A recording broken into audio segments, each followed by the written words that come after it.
Hello everyone and welcome back to the channel. Today we're going to be making a little bit of lunch. So I don't know if you watched my review of this Redodo 12.8 volt 165 amp hour battery.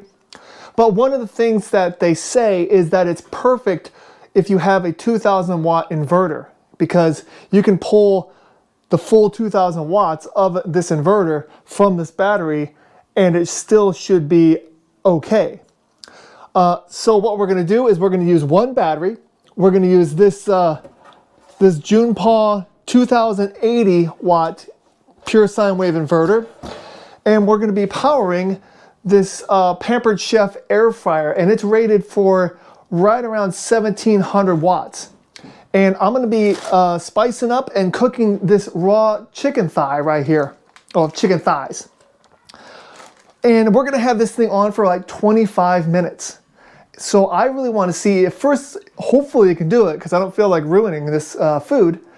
But second of all, I'm going to be cutting open my tape job on this battery because in my review I actually cut the top off to show you the internals. I'm going to be cutting this off and we're going to be taking thermal images of the inside to see if the claim is true that it can handle basically 1700 watts consistently. So let's go ahead and start this up. All right, first thing we're going to do is we're going to go ahead and just put this like this, and we'll go ahead and wire it up, and then I'm going to just cut this tape so we can fold it back to kind of be able to see what's inside. I don't want to have to worry about fusing, and I want to make sure I'm not completely under. I don't have too small conductors, so I'm going to be using, well, at least a pair of 4-gauge wires for this demonstration, because I don't want to have any issues with the wiring.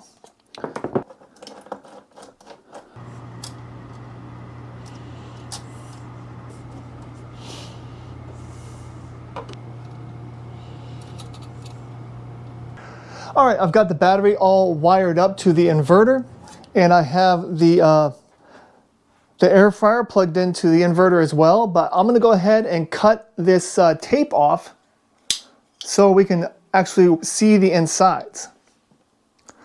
All right, so now we can see the internal wiring along with a little bit of the PCB board, the BMS down there.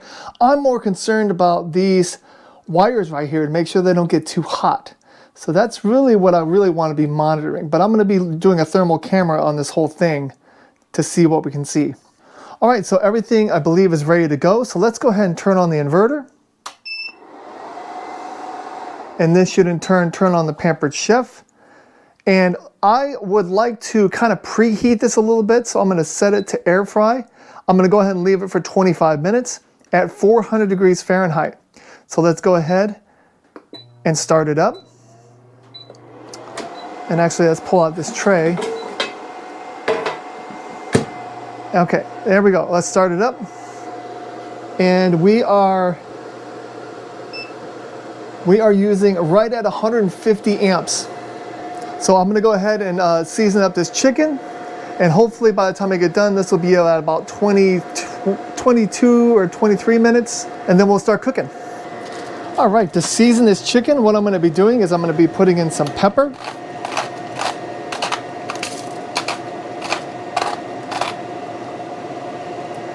There we go. I'm going to put in some salt. I like these big crystal, like the big crystal salt here.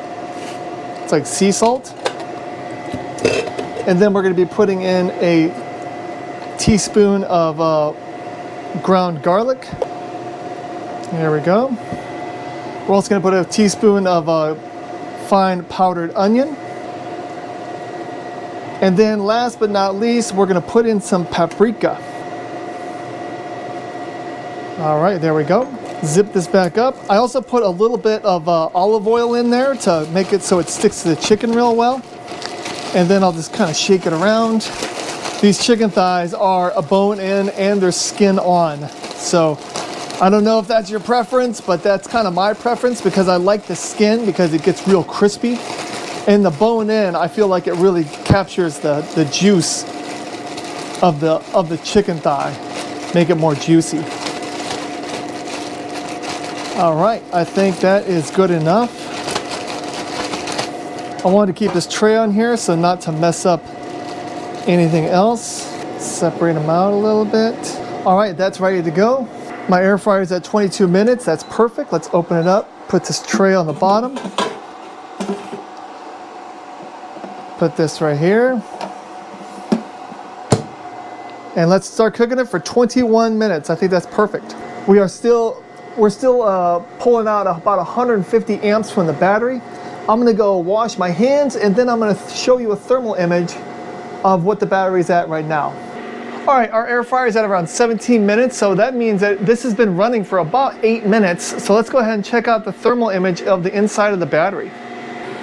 All right, you can see the wiring right there is nice and yellow, but that doesn't mean it's hot. That wiring, I mean, look at that. If you look up at the upper right-hand corner, you can see that the highest temperature is actually 94 degrees Fahrenheit. Yeah, and it is rising. I mean, we can see that now it's 95 degrees Fahrenheit. So it'll be interesting to see what this wiring temperature is once we get this chicken fully cooked. And you also have to remember that this is kind of like an oven. So, you know, it's going to keep a constant temperature of 400 degrees. So once it reaches 400 degrees and soaks, it will stop heating. So this thing is basically going from 150 amps down to, 6 amps and then back up to 150 amps. Like right now, it's 149.6 amps right now. All right, I just wired in the remote control for the Junepao inverter, so let's go ahead and see what it shows. And right now you can see that our voltage of our battery is 12.4. We're pumping out 123 volts of AC. So that means that we're pumping out 1,660 watts right now. And we still have 14 minutes left to go on this air fryer for this chicken. All right, well, the time on the air fryer is now 12 minutes left to go. So we're about halfway through our little test here. And so let's look at the battery again to see what the temperatures are. And we are looking at, it looks like the hottest spot is actually the BMS right down there at 105 degrees Fahrenheit, which is still no big deal. You got to think that your body temperature is 98.6. So this is only, I mean, this isn't even 10 degrees higher than your body. The cabling, look at that. 95 degrees Fahrenheit, 96. I mean, that's honestly, that is no big deal at all. I mean, this thing can handle 150 amps without any issue. Yeah, our connection's on the outside. We're looking at 90 degrees. The negative, again, 90 degrees. So this is going just fine. And every time I open a battery and I see like these series of small wires, I guess they're all set in parallel, but I always feel like, those are only 8 gauge wires. And I always just look at it, I'm like, oh man, I just don't like how that's set. I like to have one big thick wire, but I understand that this is more flexible. But looking at this thing's pumping out 150 amps continuous, and these wires are only 90, 93, 97 degrees Fahrenheit.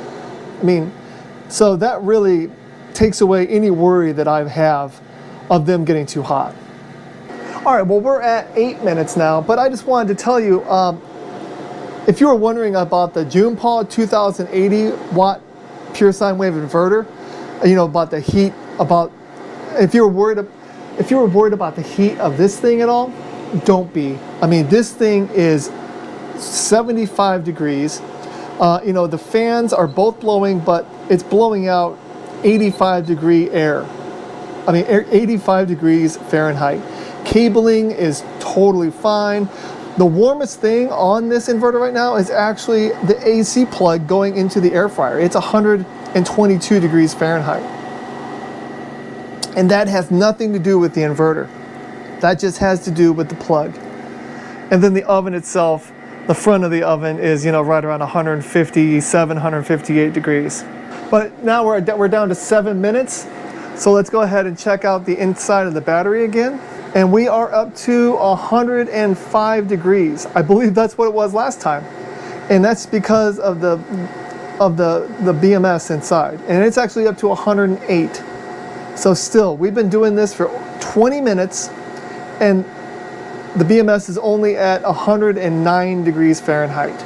Cables under 100. I mean, they're keeping steady actually around 95 degrees Fahrenheit. So I'm going to go ahead and wait for the remainder of that 6 minutes, and then we're going to see right when it's about to end all of our finalization temperatures. All right, we're at like 2 minutes. It should be 1 minute here real soon. But let's go ahead and look at the battery one last time. All right, and let's see, our BMS is now up to 113 degrees Fahrenheit. Our cabling is still under 100 degrees Fahrenheit. It's only body temperature, it's 99 degrees Fahrenheit. So the internals of this battery can handle a constant 150 amps with no problem. You can see right down here that we are pulling 149.6 amps, and we've been doing that off and on for 25 minutes, and it just ended. All right, the air fryer is done. The June Paw ran this test perfectly. It handled that, that 1700 watt air fryer without any issues whatsoever. It didn't even get warm. It's not warm to the touch at all. The Redodo 165 amp hour battery handled this test without any issues. When they say that this battery is designed for a 2000 watt inverter, this test really does prove what they're saying. I mean, it can handle a 1700 watt air fryer with no problem whatsoever. So if you have any questions about how I ran this test, or if you have any questions about any of the equipment I used, the Redodo battery or the June Paw 2000 watt inverter, please go ahead and leave them in the comments. I'll have links to these items in my description just in case you want to look further into them. Thank you so much for watching this video, and have a great day. Bye-bye.